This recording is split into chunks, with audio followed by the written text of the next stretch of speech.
Chapter 12 परस्पर वैर का कुफल।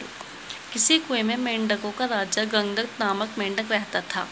किसी कुएं में मेंढकों का राजा था गंगदत्त नामक मेंढक रहता था। एक दिन की बात है, कुएं में रहट के सहारे वह भी कुएं से बाहर आ गया। उन दिनों उसे उसके बंधु बांधवों ने बहुत व्याकुल किया हुआ था। उन दिनों उसके जो बंधु बांधव थे उन्होंने उसको बहुत बेचैन किया हुआ था। बाहर आने पर वह सोचने लगा कि किस प्रकार उनसे बदला लिया जा सकता है। वह इस विषय पर विचार कर ही रहा था कि उसने प्रियदर्शन नाम के एक कृष्ण सर्प को बिल में घुसते हुए देखा। वह इस विषय पर विचार ही कर रहा था कि उसने प्रियदर्शन नाम के एक काले सांप को बिल में घुसते हुए देखा। उसे देखकर वह सोचने लगा कि क्यों ना इस कृष्ण सांप को कुएं में ले जाकर अपने उन शत्रुओं का विनाश ही करवा दूं। उसने सोचा कि क्यों ना इस काले सांप को कुएं में ले जाकर जो भी मेरे दुश्मन है मैं उनको ख़त्म करवा दूं। कहा भी गया है कि बलवान शत्रु के साथ किसी बलवान को ही भिड़ाकर उसका विनाश किया जा सकता है। इस प्रकार करने से अपना कार्य भी सिद्ध हो जाता है और किसी प्रकार का कष्ट भी नहीं होता। गंगदत्त सोच रहा था कि पैर में गड़े कांटे को किसी दूसरे कांटे से ही निकाला जा सकता है।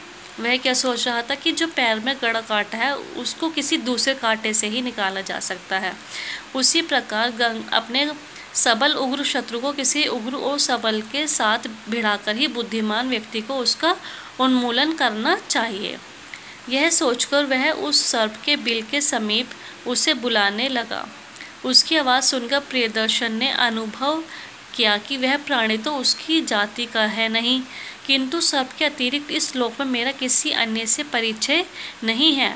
तब बाहर जाने से पहले मुझे यह जान लेना चाहिए कि यह बुलाने वाला है कौन, क्योंकि जिस प्राणी के स्वभाव, कुल और निवास का पता ना हो उसके साथ संपर्क स्थापित करने का प्रयास कम ही करना चाहिए। इस प्रकार की बात विचारकर सर्प ने उससे पूछा, तुम कौन हो? मैं मेंढकों का राजा गंगदत्त हूँ। गंगदत्त ने कहा, मैं मेंढकों का राजा गंगदत्त हूँ। आपसे मैत्री करने के लिए आया हूँ, यानी कि आपसे दोस्ती करने के लिए आया हूँ। प्रियदर्शन कहने लगा, यह कैसे हो सकता है? तृण भी क्या अग्नि के साथ मित्रता कर सकते हैं?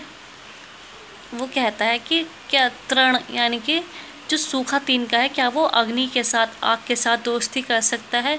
जो जीव जिस जीव का वध्य होता है वह कभी स्वप्न में भी उसके पास नहीं जाता।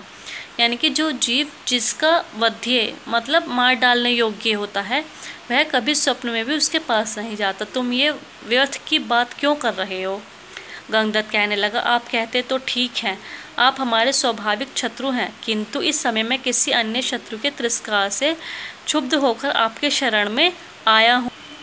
वो कहता है कि मैं दुखी होकर आपकी शरण में आया हूँ।